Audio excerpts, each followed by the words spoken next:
أشهد أن لا إله إلا الله وحده لا شريك له وأشهد أن محمدا عبده ورسوله أما بعد فأعوذ بالله من الشيطان الرجيم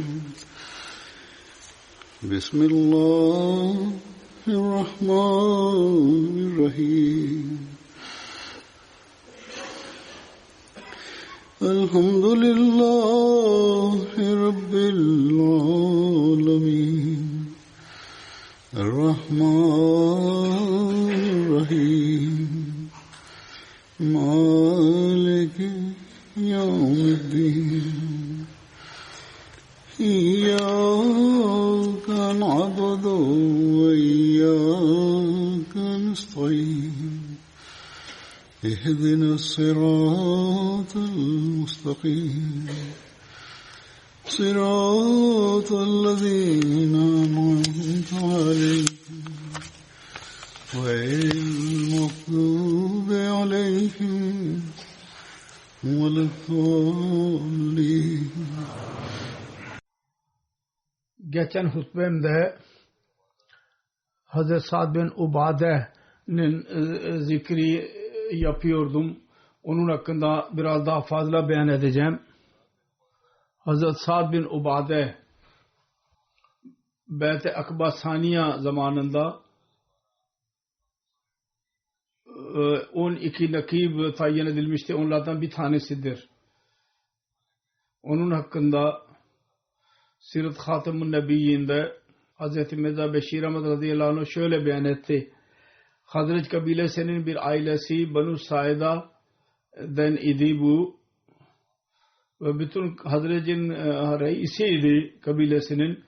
Hz. Resulullah sallallahu aleyhi ve sellem'in mübarek ahdinde en büyük ansarlardan birisiydi. Hz. Resulullah sallallahu aleyhi ve sellem'in vefatı üzerine bazı ansarlar kendisini hilafet için ismini seçtiler. Ansarlardan ileri sürülen adlardan bir tanesi buydu. Hazreti Ömer zamanında vefat etti. Hazreti Sa'd bin Ubade, Munzir bin Amr ve Abu Dujana Müslüman oldukları zaman 3 kişiydiler. Sa'd bin Ubade, Munzir bin Amr ve Abu Dujana. Bunlar Müslüman oldukları zaman hepsi kendi kabileleri Abu Said'e Medine hicreti zamanında Hz. Resulullah sallallahu aleyhi ve sellem Banu Said'in evlerinin yanından geçti. Hz. Sa'd bin Ubade, Hz. Munzir bin Amr ve Hz. Abu Dujana arz ettiler. Ya Resulallah, siz bize teşrif buyurun. Bizim elimizde para, güç vardır. Sa'd bin Ubade arz etti. Ya Resulallah, benim kavmimde öyle birisi yok ki onun hurma ağaçları benden daha fazla olsun ve onun kuyuları benden daha büyük fazla olsun. Bununla birlikte para, güç ve olsun benden daha fazla. Bu Resulullah sallallahu aleyhi ve sellem buyurdu. Ey Ebu Sa'da, bu devenin yolunu bırak, memurdur ki Allah-u Teala'nın istediğine göre gidecek. Kabul'a bunun Saida'nın nakibi idi. Beyan edildiği gibi nakib olarak görevlendirilmişti. Hz. Resulullah sallallahu aleyhi ve sellem Hz. Sa'd ve Tüleyb Ömer arasında kardeşlik yarattı. O da Mekke'den hicret ederek Medine'ye teşrif buyurdular. İbn İshak'a göre Resulullah sallallahu aleyhi ve sellem Hazret Sa'd bin Ubade, Hazret Abu Bakır Gıfari arasında muakat yaptı, kardeşlik. Fakat bazıları ihtilaf ediyorlar. vakı inkar etti. Çünkü ona göre Resulullah sallallahu aleyhi ve sellem muakkat Bedir gazvesinden önce ashablar arasında yaptıydı. Ve Ebu Zer Gefari o zaman Medine'de mevcut değildi. Ve Bedir gazvesi ve Uhud gazvesinde dahi mevcut değildi. Bu gazvelerden sonra Hz. Resulullah'ın hizmetine çıktı. Diyor ki Aus ve Hazrec'in kabilesinde öyle birisi yoktu ki 4 kişi üst üste olsun. Dulaym dışında onun oğlu Ubada ve onun oğlu dışında, Dulaym ve onun kardeşi dışında, ailesi dışında, onun el açıklık konusunda birçok şey meşhurdur.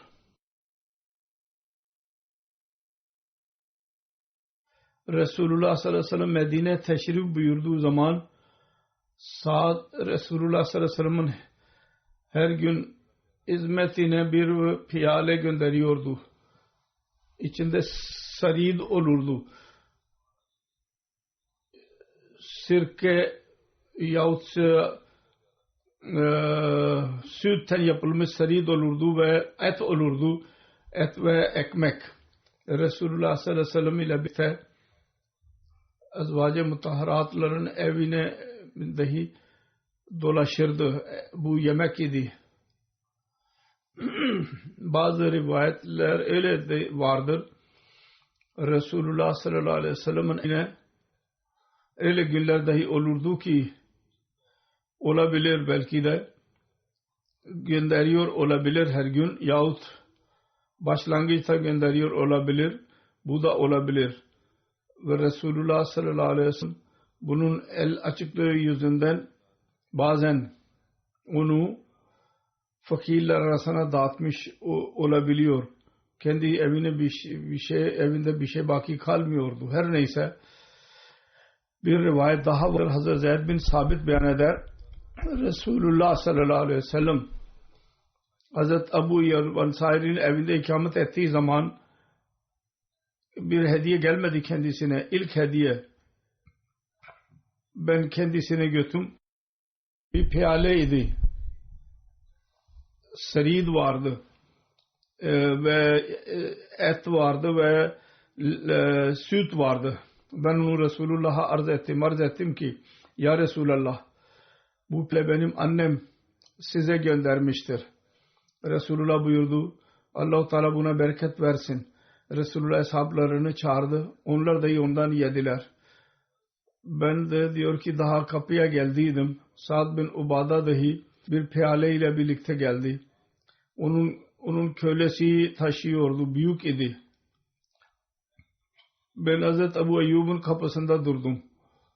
Ben o piyalenin çamaşırını açtım ki bakayım. Bir de sarid gördüm. İçinde kemikler vardı.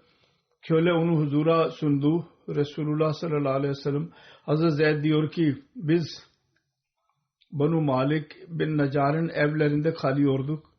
Aramızdan 3-4 kişi her gece Resulullah sallallahu aleyhi ve sellem'in hizmetine sırayla yemek götürüyorduk. Resulullah sallallahu aleyhi ve sellem 7 ay Hazreti Ebu Eyyub Ensari'nin evinde ikamet etti.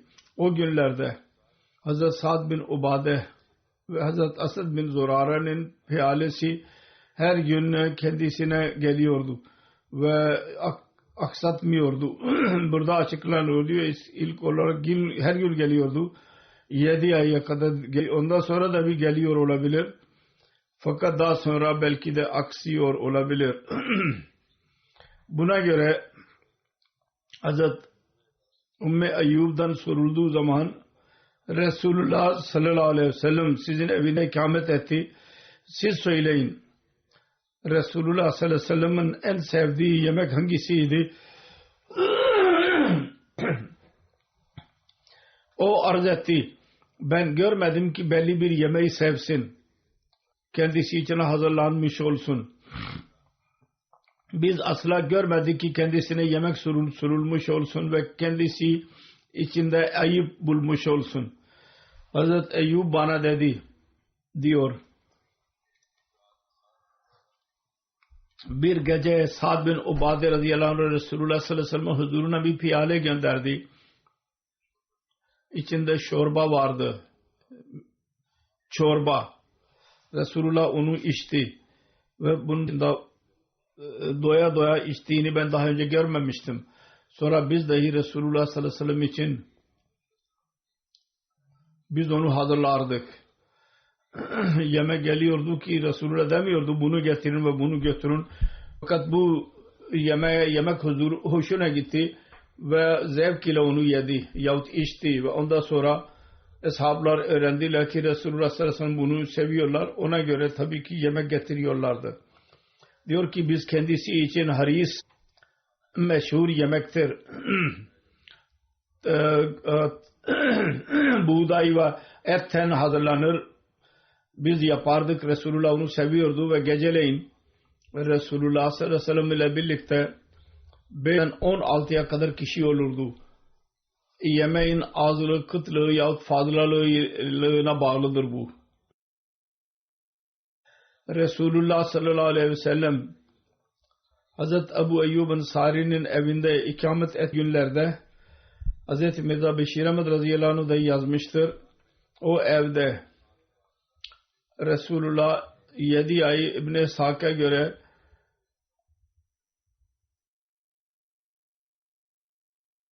Safar 2 Hicri'ye kadar orada ikamet etti. Mescid-i Nebevi ve onunla birlikte hücreler yapılıncaya kadar Resulullah aynı yerde ikamet etti. Ebu Eyyub kendisine yemek getiriyordu. Sonraki kalan yemeği kendisi yerdi. Hazreti Ebu Eyyub ve her nerede Resulullah sallallahu aleyhi ve sellem yemek yediyse aynı yerde parmağını sokardı. Diğer ashablar dahi genellikle kendisine yemek gönderiyorlardı.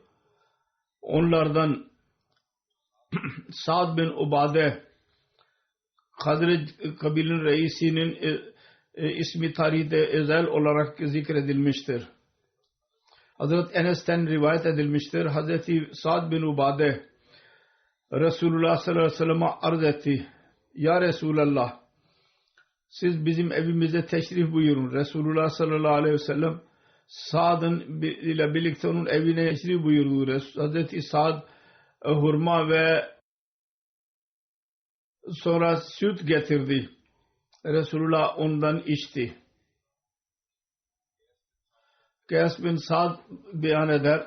Resulullah sallallahu aleyhi ve sellem Sa'd bin Ubade'nin oğludur bu. Resulullah sallallahu aleyhi ve sellem görüşmek için bizim evimize teşrif buyurdu ve dedi ki Esselamu Aleyküm ve Rahmetullahi ve Berekatuhu. Resulullah selam verdi ev ahalisine. Kays dedi ki benim babam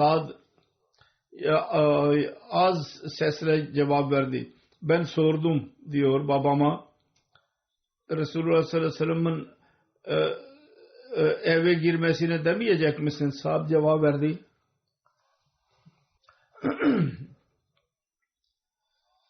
Resulullah sallallahu aleyhi ve sellem'e daha fazla selam versin bize. Resulullah sallallahu aleyhi ve sellem selam vererek geri döndü. Dedi ki Resulullah verdi, ben yavaş cevap verdim. Tekrar selam verecek. Bizim eve selam olacak. Ben de diyor ki Resulullah sallallahu aleyhi ve sellem selam verdikten sonra geri döndü. Sa'd arkasından gitti ve arz etti ya Resulullah ben sizin selamınızı dinliyordum ve size sessizce cevap verdim ki siz bize fazla selam gönderin. Sonra Sa'd ile birlikte Resulullah geri döndü. Sa'd Hazreti Resulullah sallallahu aleyhi ve sellem'e arz etti. Gusül etti. Zafran ve Yemen'de olan bir ağaç var, renklenmiş olan bir lihaf verdi. Resulullah onu sardı. Resulullah sallallahu aleyhi ve sellem kendi ellerini kaldırarak dedi ki ey Allah, kendi salavat ve rahmetini Sa'd bin Ubade'nin evladı üzerine de indir diye dua etti Resulullah. Bu rivayet Enes'ten şöyle rivayet edilmiştir. Bir seferinde Resulullah sallallahu aleyhi ve sellem Hazreti Sa'd bin Ubade'nin evine girmek istedi. İçeri girmek istedi. Ve Esselamu Aleyküm Rahmetullah dedi. Hazreti Sa'd yavaşça cevap verdi. Ve Aleyküm Esselam ve Rahmetullah. Resulullah sallallahu aleyhi ve sellem onu duyamadı. Sonunda Resulullah sallallahu aleyhi ve sellem 3 defa selam verdi. Ve 3 defa Sa'd yavaşça cevap verdi. Resulullah sallallahu aleyhi ve sellem onu dinleyemedi. Bunun üzerine Resulullah geri döndü. Hazreti Sa'd kendi arkasından gitti ve arz etti. Ya Resulullah sallallahu aleyhi ve sellem, annem babam size feda olsunlar. Siz ne kadar selam söylediyseniz ben kulaklarımla dinledim ve cevabını verdim. Ancak size dinletemedim. Ben istiyordum ki sizin selamın ve bereket duası çoklukla bize nasip olsun. Sonra Resulullah sallallahu aleyhi ve sellem'i kendi evine götürdü ve yemek verdi ve dedi ki senin yemeğin iyi insanlar yesinler ve size melekler rahmet duasını okusunlar ve oruçlular senin elinde iftar etsinler. Dua etti. Allama İbn Sirin beyan eder. Ehl-i Suffe Suriye'den idiler. Akşam için onlardan birisi Sa'd bin Ubada 80 Ehl-i Suffa'yı götürüyordu yemek yedirmek için. Ehl-i Suffa üzerinde öyle günlerde geçtiği rivayetler var ki onu aç kalmaya mecbur oldular. Her neyse sahabeler mecburen genellikle fakirlere bakıyorlardı. Onlar Resulullah sallallahu aleyhi ve sellem'in kapısında oturuyorlardı ve en fazla onlara bakan Hazreti Sa'd bin Ubade idi. Hazreti Resulullah sallallahu aleyhi ve sellem Medine teşrif buyurmasından bir sene sonra Safar ayında Medine'den Mekke'deki 30 farsakh uzaklıkta orada annesi Resulullah sallallahu aleyhi ve sellem annesinin Amine'nin mezarı dahi vardır. Ona doğru yürüdü. Kendi bayrağı beyaz idi. O zaman Resulullah sallallahu aleyhi ve sellem Medine'de Hazreti Sa'd bin Ubade'yi kendi amir olarak görevlendirdi. Abva gazvesinin ikinci asıl gazve-i Mardan beyan edilir. Sirat Hatem-i Nebiyyinde Hazreti Mirza Beşir Ahmed radıyallahu anh Gazve-i Badran'dan bahsederek de şöyle buyurdu. Resulullah sallallahu aleyhi ve sellem'in yolu şuydu. Bazen eshabları beraber götürüyordu. Bazen başka bir sahabın amirliğinde gönderiyordu. Aski. Her ikisini tarihiler ayrı ayrı isimler verdiler. Resulullah sallallahu aleyhi ve sellem bizzat katılırsa ona tarih yazarları gazve derler. Ve Resulullah bizzat kendisi katılmadıysa onun adını Sariye denilir. Fakat unutmamak lazım. Gazve ve Sariye her ikisinde cihad bir sef için çıkma gerekli değil. Gerekli değil ki savaş için çıkılsın.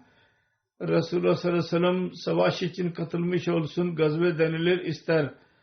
Savaş için yapılmamış dahi olsa. Aynı şekilde Resulullah sallallahu aleyhi ve sellem emriyle bir cemaat yapmış olsun. Tarih yazarlarının istilahında o seriye denilir ona. Onun gayesi ne olursa olsun. Fakat bazı kimseler her gazve ve seriyeyi savaş zannediyorlar. Bu doğru değil. Beyan edilmiştir. Cihad bir sefin izni hicretin 2. senesinde Safar ayında nazil oldu. Daha önce de beyan etmiş bulunuyorum bunu.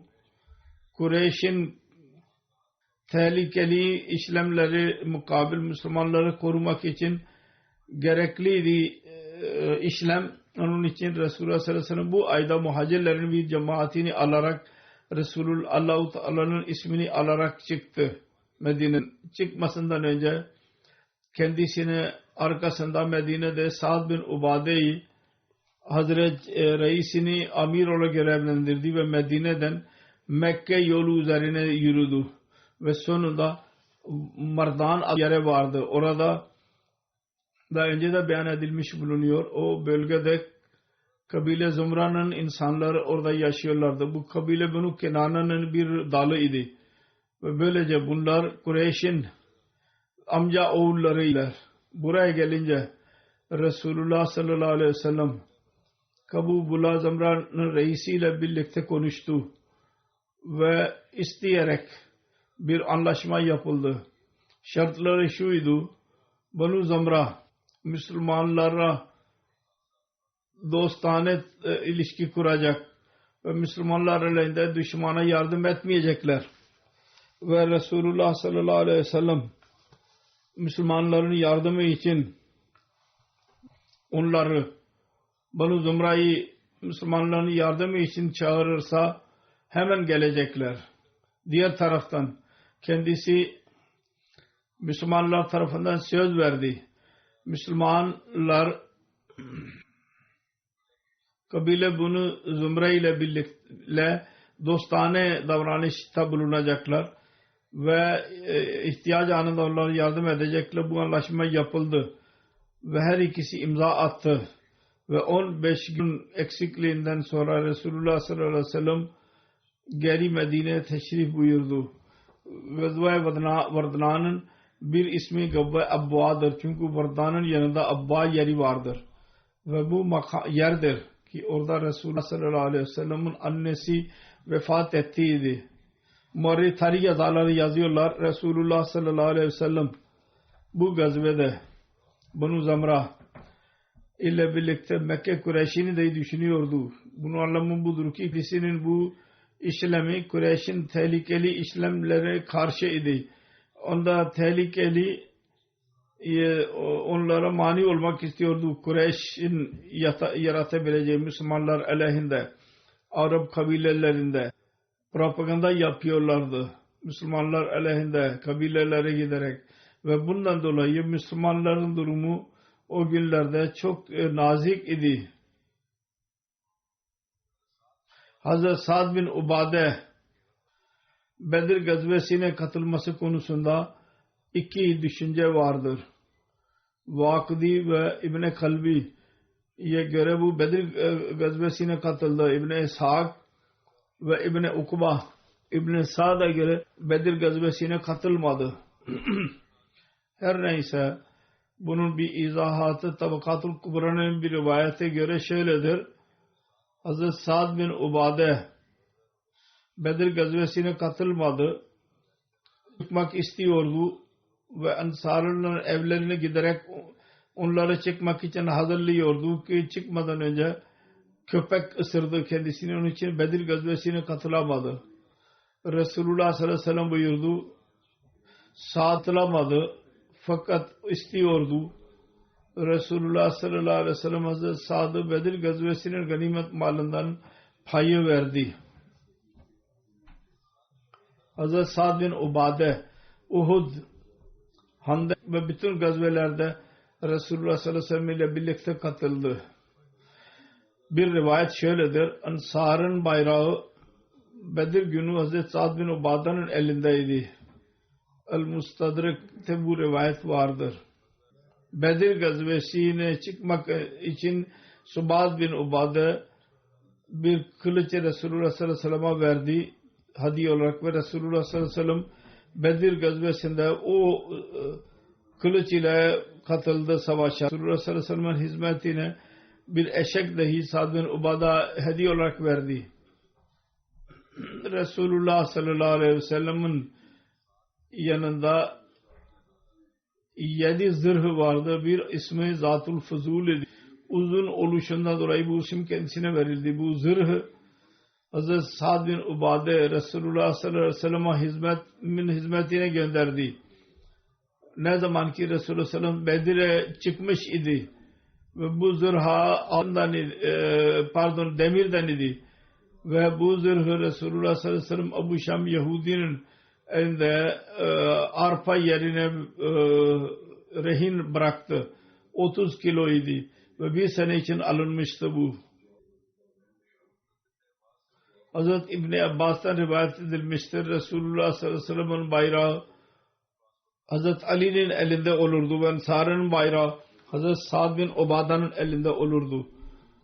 Savaşı şiddetleşince Resulullah'ın Ensar'ın bayrağının altında olurdu. Düşmanlar daha fazla Ensar'a saldırıyorlardı çünkü Resulullah orada olurdu. Hazreti Usame bin Zeyd'den rivayet edilir. Resulullah sallallahu aleyhi ve sellem bir eşeğe bindi. Fadık'taki bir Hazreti Usame bin Zeyd'i arkasında oturttu. Hazreti Sa'd bin Ubade'nin iadeti için gidiyordu. Sa'd bin Ubade Benu Haris Hazret'in mahallesindeydi. Bu Bedir gazvesinden önceki olaydır. Hazreti Usame diyor ki yürüye yürüye öyle bir meclisin yanından geçti ki Abdullah bin Ubay bin Selul orada vardı. Ve bu o olaydır. Abdullah bin Ubay bin Selul daha Müslüman olmamıştı. Ve bu olaydır.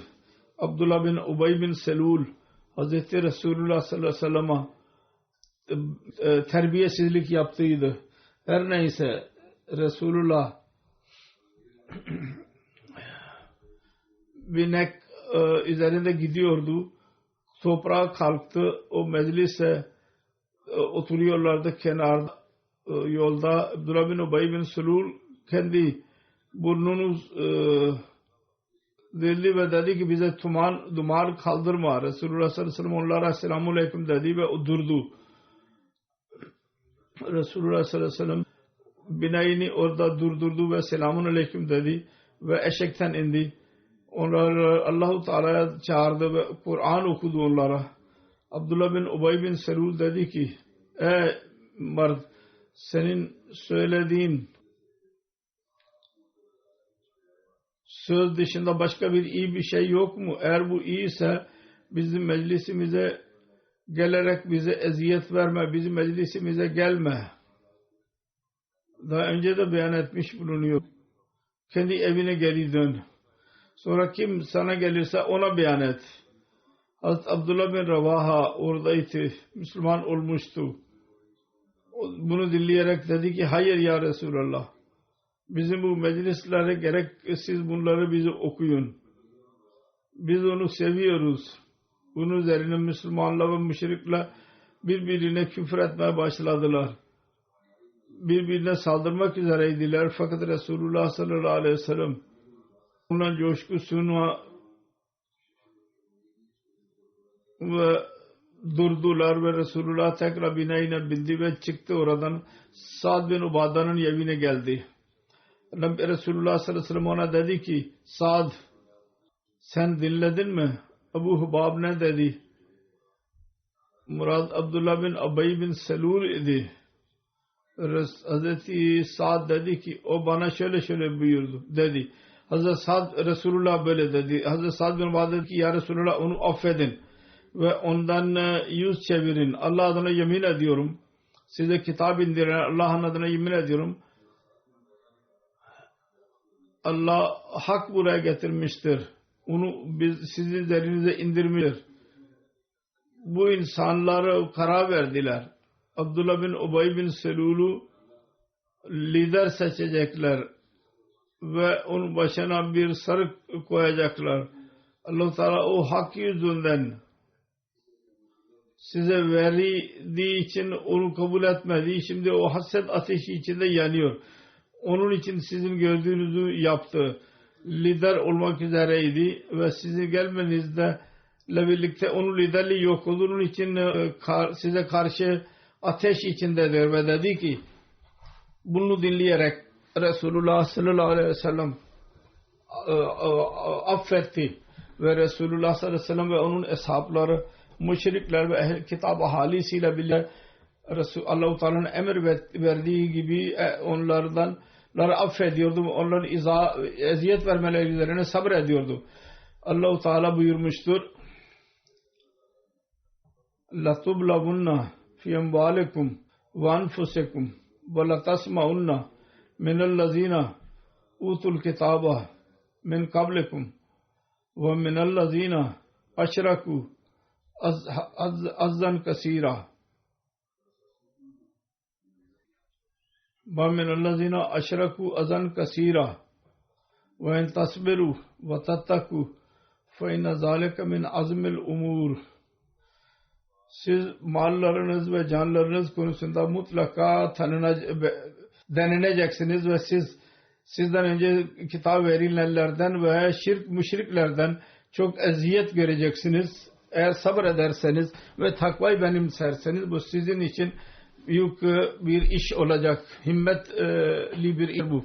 Sonra Allah-u Teala buyurdu. Vadda kasirun min ahlil kitabe وَذَا كَثِيرٌ مِّنْ أَهْلِ الْكِتَابِ لَوْ يَرُدُّونَكُمْ مِنْ بَعْدِ إِيمَانِكُمْ كُفَّارًا حَسَدًا مِّنْ عِندِ أَنفُسِهِمْ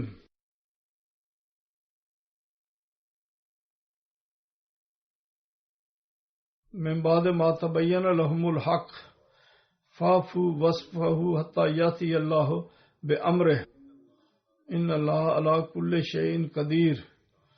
Kitab-ı Halis'inden birçok kimse hak ehlilerine açıldıktan sonra haset yüzünden onların kendi canlarından çıkıyor o haset. İstiyorlar ki sizin iman ettikten sonra tekrar sizi kafir yapmak istiyorlar. Allah-u Teala hükmünü indirene kadar onları affedin ve onlardan yüz çevirin. Allah-u Teala her iş üzerinde kudret sahibidir. Resulullah sallallahu aleyhi ve sellem affı uygun görüyordu. Allah-u Teala kendisine emrettiği gibi sonunda Allah-u Teala izin verdi. Resulullah sallallahu aleyhi ve sellem Bedir adlı yerde o kafirlere karşı durdu. Ve Allah-u Teala o safta Kureyş kafirlerinin büyük liderlerini öldürdü. Abdullah bin Ubay bin Selul ve onunla birlikte müşrik ve putperest insanlar dediler ki şimdi bu büyümüştür bu iş. Yenilgi görünce, kafirler yenilgi görünce Resulullah sallallahu aleyhi ve sellem'e İslam üzerinde kalmaları konusunda biat ettiler ve Müslüman oldu. Bedir gazvesi zamanında Resulullah sallallahu aleyhi ve sellem eshablarla istişare ettiği zaman Hazreti Sa'd bin Ubade bu seferde dedi ki bir rivayette zikir vardır. Hazreti Enes'ten rivayet edilir. Resulullah sallallahu aleyhi ve sellem Ebu Sufyan'ın gelmesini haber aldığı zaman istişare etti. Ravi diyor ki Hazreti Ebu Bakir konuşma yaptı. Resulullah yüz çevirdi ondan. Sonra Hazreti Ömer konuştu. Fikir vermek istedi. Ondan dahi yüz çevirdi. Sonra Sa'd bin Ubade ayağa kalktı ve dedi ki ya Resulallah siz bizden fikir istiyorsunuz. Allah adına yemin ediyorum. Canım elinde olan Allah adına eğer denize at koymamızı bir emrederseniz bir mutlaka koyacağız. Barkul Emad Yemen bir şehridir. 5 gecelik mesafede deniz kenarında oraya kadar emrederseniz mutlaka yapacağız. Resulullah sallallahu aleyhi ve sellem insanları çağırdı ve yürü. Sonra Bedir'de indi. Onları beraber götürdü Resulullah sallallahu aleyhi ve sellem. Bedir yere kadar geldi. Orada Kureyş'in su getirenler geldiler ve onlar Banu Haccac'ın bir siyah bir çocuğu vardı. Onu yakaladılar. Müslümanlar onu yakaladılar. Resulullah sallallahu aleyhi ve sellem'in eshabları ondan Ebu Süfyan ve o dostlar hakkında sordular. Öğrendiler. Ebu Süfyan büyük bir orduyla birlikte geliyor. Her neyse Ebu Süfyan konusunda sordular. O dedi ki Ebu Süfyan konusunda bilmiyorum. Fakat Ebu Cehil ve Utba ve Şeyba ve Umayye bin Half'tırlar.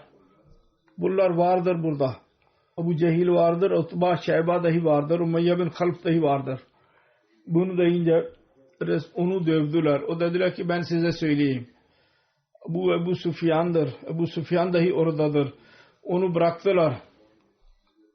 Sorular. O dedi ki Ebu Süfyan'ı bilmiyorum. Bu Abu Cehil ve Utba ve Şeyba ve Utba ve Şeyba buradadırlar.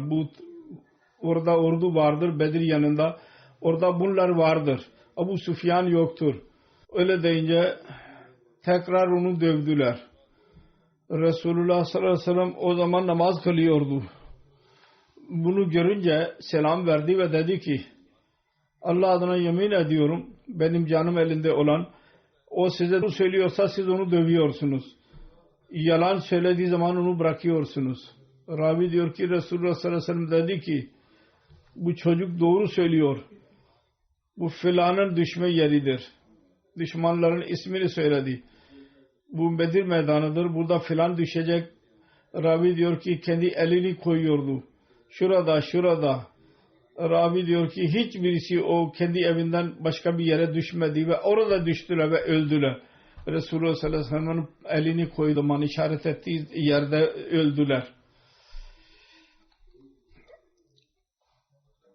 Uhud gazvesinden önce bir cuma akşamı Hazret Sa'd bin Muaz, Hazret Usayd bin Huzeyr, Hazret Sa'd bin Ubade Mescid-i Nebevi Camii'nde silahlı olarak Resulullah'ın kapısına sabahleyin kadar bekçilik yaptılar. Uhud gazvesi için Resulullah sallallahu aleyhi ve sellem Medine'den çıkmak üzereyken Resulullah sallallahu aleyhi ve sellem'in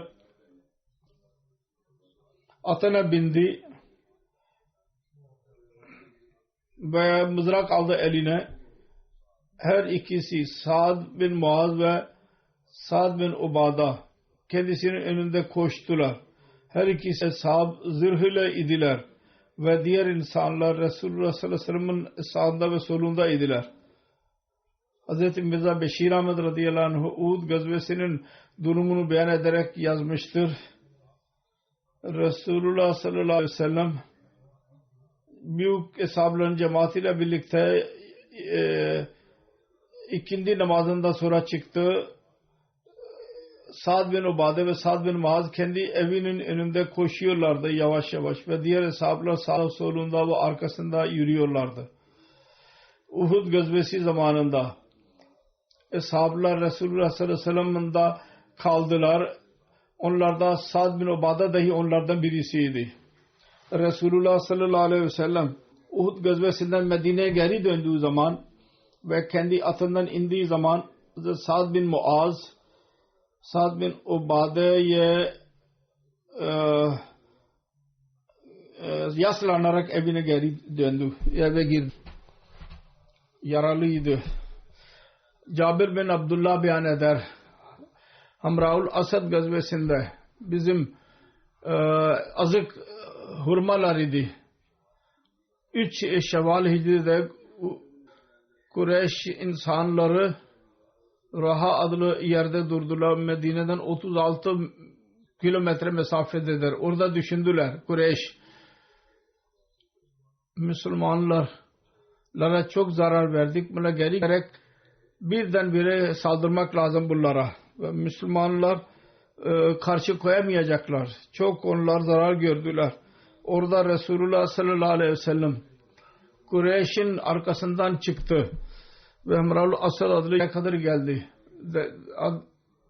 Baktılar ki bu niyetleri var. Emrul Asad Medine'den Zulhuleyfa'ya doğru 8 kilometre mesafededir. Kureyş ordusu Resulullah sallallahu aleyhi ve sellem'in haber aldıkları zaman Mekke'ye kaçtılar. Baktılar ki şimdi Müslümanlar zayıflayacağına saldırmak için geliyorlar. Bunun üzerine kaçtılar. Hazret Sa'd bin Ubade 30 deve hurma getirdi. Hamraul Asad'a kadar bizim için orada kaldı. Rabi yazdı. Develeri getirdi. Bazen 2, bazen 3 kesilirdi ve onlar yenilirdi. Resulullah sallallahu aleyhi ve sellem Banu Nazir gazvesi Rabiul Habib 4 Hicri'de oldu. Resulullah sallallahu aleyhi ve sellem Yahudun kabilesi Banu Nazir'in kalelerini 15 güne kadar sardı. Resulullah sallallahu aleyhi ve sellem'lara Hayber'e haber gibi evden kovdu. O seferinde mal ganimeti ellerine geçti. Hazreti Sabit bin Kays'i çağırdı ve dedi ki kavmini bana getir. Hazreti Sabit bin Kays arz etti. Ya Resulallah sallallahu aleyhi ve sellem, Hazreci mi getireyim? Resulullah dedi ki hayır, bütün ensarları çağır. Onlar Avs ve Hazreci kendisine çağırdı. Resulullah sallallahu aleyhi ve sellem Allah-u Teala'ya hamd etti ve sena etti. O zaten bunun ehlidir. Sonra Ansar'ın minnetinden bahsetti. Onlar muhacirlere yaptığı minnetlerden bahsetti. Nasıl onlar muhacirlere minnet ettiler. Kendi evlerinde yer verdiler. Kendilerinden daha onları yer tuttular muhacirleri. Sonra Resulullah sallallahu aleyhi ve sellem buyurdu. Eğer siz severseniz ben Banu Nazir'den ele geçen malı, ganimet malı kafirlerden eline geçerse o mal idi. Muhacirlerde ve sizin arasında eşit dağıtayım. Muhacirler sizin evlerinizde kalacaklar. Eğer isterseniz bu mallar ben muhacirlere dağıtayım. Ya daha önce yaptığınız gibi yapmaya devam edin. Sizin evlerinizde kalacaklar.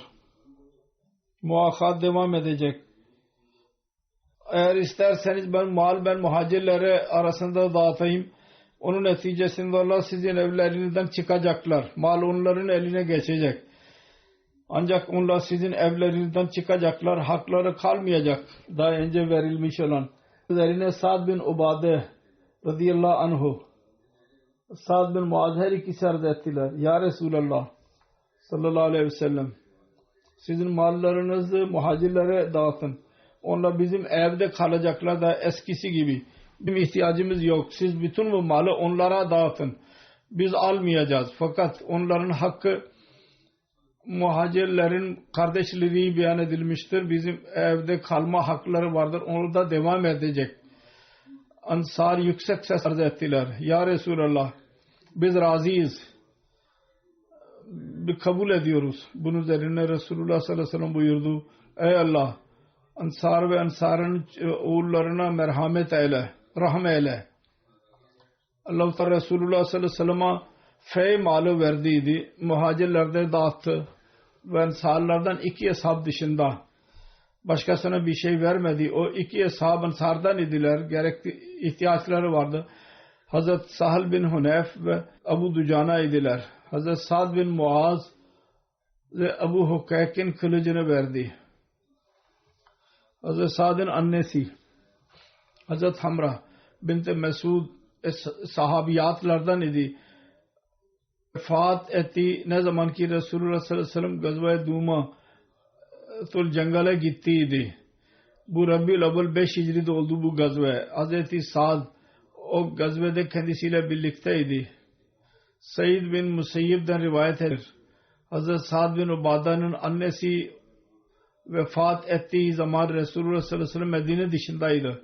Sa'd arz etti. Benim annem vefat etti. Ben istiyorum ki siz onun cenaze namazını kıldırın. Resulullah cenaze namazını kıldırdı. Halbuki vefat edeli 1 ay geçmişti. 1 ay sonra haber olaya ulaştı. Hazreti İbn-i Abbas'tan rivayet edilir. Sa'd bin Ubade Resulullah sallallahu aleyhi ve sellem'e bir nazar konusunda sordu. Onun annesi onu söyledi ve onu tamamlayamadan vefat etti. Resulullah sallallahu aleyhi ve sellem buyurdu. Sen onun tarafından onu tamamla. Hazreti Said bin Musayyib'den rivayet edilir. Hazreti Sa'd bin Ubade Resulullah sallallahu aleyhi ve sellem'e hizmetine çıktı ve arz etti. Benim annem vefat etmiştir. O vasiyet etmemişti. Eğer ben onun tarafından sadaka verirsem onlar için faydalı olacak mı? Dedi ki evet. Dedi ki hangi sadakayı daha fazla seviyorsunuz? Resulullah dedi ki su içir. O zaman su az idi. Başka bir rivayet vardır. Bunun üzerine Hazreti Sa'd bir kuyu ayırdı ve dedi ki bu ümmet Sa'd içindir. Onun adı altında onu cari etti. Ama Abu Tayyib Şemsül Hak Azimabadi Abu Dad'ın şerhinde yazmıştır. Resulullah sallallahu aleyhi ve sellem buyurdu ki en büyük sadaka sudur. Sa'd dedi ki su içir. Sebebi şuydu ki o günlerde su az idi. Yahut suyun ihtiyacı bütün şeylerden daha fazla olur. Suyun sadakası şu bakımdan üstün beyan etti ki bu din ve dünya işlerinde en fazla fayda veren şeydir. Özellikle yaz ülkelerinde. Onun için bu minnetten Allah-u Teala bahsetti. Vanzalna minas semâe mâen. Biz gökyüzünden su indirdik. Temiz su. Medine su az idi. Sıcaklık yüzünden suya çok ihtiyaç olurdu. Değerli sayılıyordu. Bugün dahi değerli sayılıyor. Hükümetle diyor ki dikkat etmek lazım. Her neyse. Yalnız bu kadarla kalmayıp suyun kuyunu açtı. İbn Abbas diyor ki Hazreti Sa'd bin Ubade bunu Saide eden idi. Annesi vefat etti ve o zaman yoktu kendisi. Resulullah sallallahu aleyhi ve sellem'in yanına geldi. Arz etti. Ya Resulullah benim annem vefat etti ve ben o zaman onun yanında değildim. Geldikten sonra öğrenmiş olacak. Her ise yolculukta yahut geldikten sonra öğrendiği o zaman orada yoktu. Arz etti. Resulullah sallallahu aleyhi ve sellem'in hizmetine geldi ve arz etti. Ben yoktum. Benim tarafımdan ona sadaka vermek fayda verecek mi ona? Resulullah sallallahu aleyhi ve sellem buyurdu ki evet. Arz etti. Ya Resulallah ben size şahit tutuyorum. Benim bahçem vardır. Onun tarafından sadakadır. Sadaka ve fakirleri yardım etmek konusunda eli çok açıktı. Onun zikri devam ediyor. İnşallah gelecekte beyan edilecek inşallah.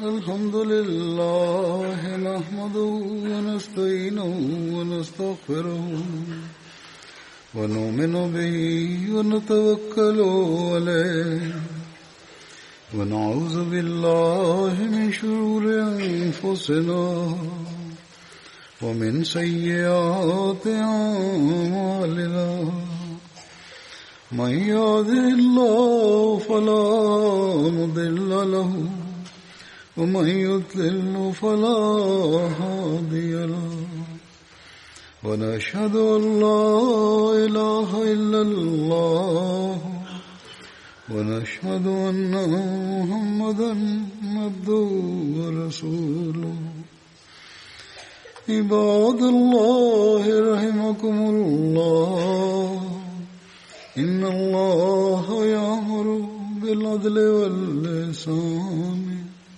وإيتاء ذي القربى وينهى عن الفحشاء والمنكر والبغي يعظكم لعلكم تذكرون اذكروا الله يذكركم وادعوه يستجب لكم ولذكر الله أكبر